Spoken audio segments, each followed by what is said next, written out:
Skateboarding is all about the line.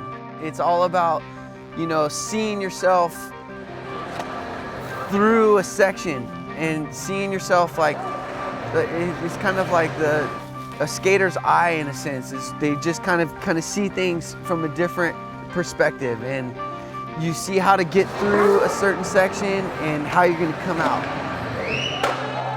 And it's kind of like a mix of finding a good line and having a good escape route. So, you know, a good line and Houdini.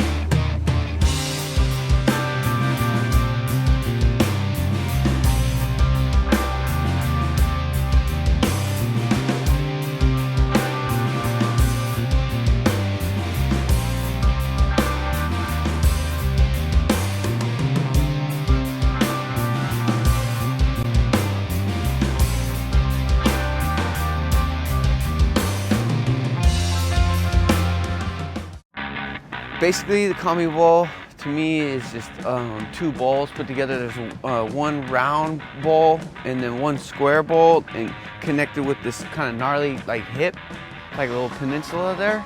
Originally, like building a half pipe, or like you trying to simulate a half of a pipe, or you're skating a bowl or a backyard pool, like it could go either way. So the idea is that one bowl is like a vert ramp and the other one's like a backyard pool, but it's kind of like an evolution beyond those two, because the depth of the bowls is so gnarly and the training is so good. It's just like, this is a different trip.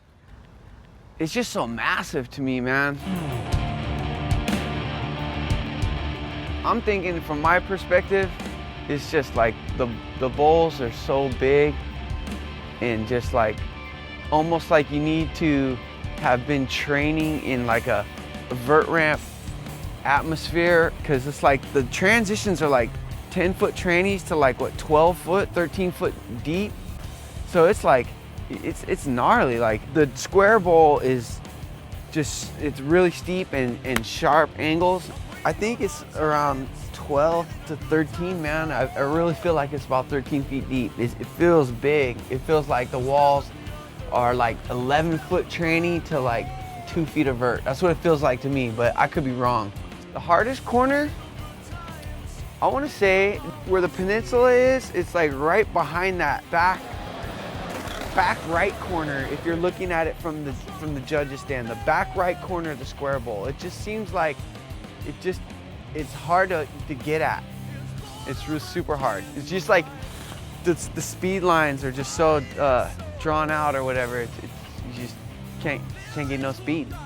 The round bowl to me is a little bit more forgiving, and it seems like the lines are more drawn out, and I really like the feeling of the round bowl. I see it as it gives you the best of both worlds in vertical skating, because they're both very vertical spots, basically, or whatever. So the peninsula of the 2 bowls, that thing is so sharp, man. It's so gnarly. And even just like rolling in and attacking that thing is just like, it could go either way, to the right or the left. And it's like, just sketchy, man. I really like seeing a lot of tricks in that zone. It's one of my favorites. Kind of finding those sharp lines and hitting those corners and those hips, which are kind of unconventional for that bowl. It really like shows the raw type of skater that's lurking within, you know what I mean? And to me, I'm looking for that, and I'm looking for like the people that have that raw type of skating inside.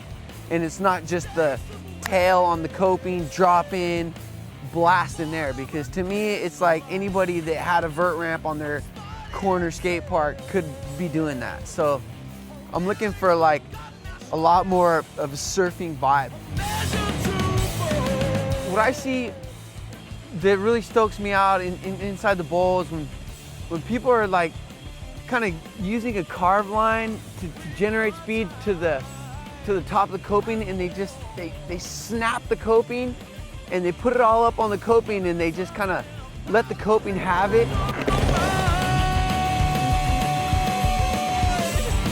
For me, it's a goofy footer setup. For the goofy footers, they kind of seem to come and take it this way to kind of push them back through here. And then as far as the regular footers go, they kind of take it a little bit deeper into the pocket so they can kind of get back out. So it kind of like, you almost have to get two walls for a regular footer, as a goofy footer can kind of like get one wall and get pushed into the other. You have to figure out a line, especially in a contest situation. You got to figure out a line to continue your speed, to keep things popping and like have enough speed to hit the next wall to bust a trick on. So like if you're just kind of groveling around and trying to figure out your line, you're gonna be like low impact, low power on all your tricks. So I think that if you can find a line that will integrate all of your tricks with the most of speed, like you're gonna, and without trying to roll out too much or like mess up the line, like that's probably your best bet. So it's gonna take you a while to like connect all these dots. And you need to have like, some people will put stickers up and like hook lines up and like, you know, kind of map out their line, which you need, you know, because it's like, sometimes if you're just a little past a couple tiles or a little past a couple blocks of coping, when you're trying to come back for that other corner or like whip back for something else, you're so lost, it takes on a new line and you're just jacked. So there's all kinds of shit everywhere, you know what I mean? My name is John Cardiel from Sacramento, California. Fucking coming up, bro. 2011 is gonna be the best year.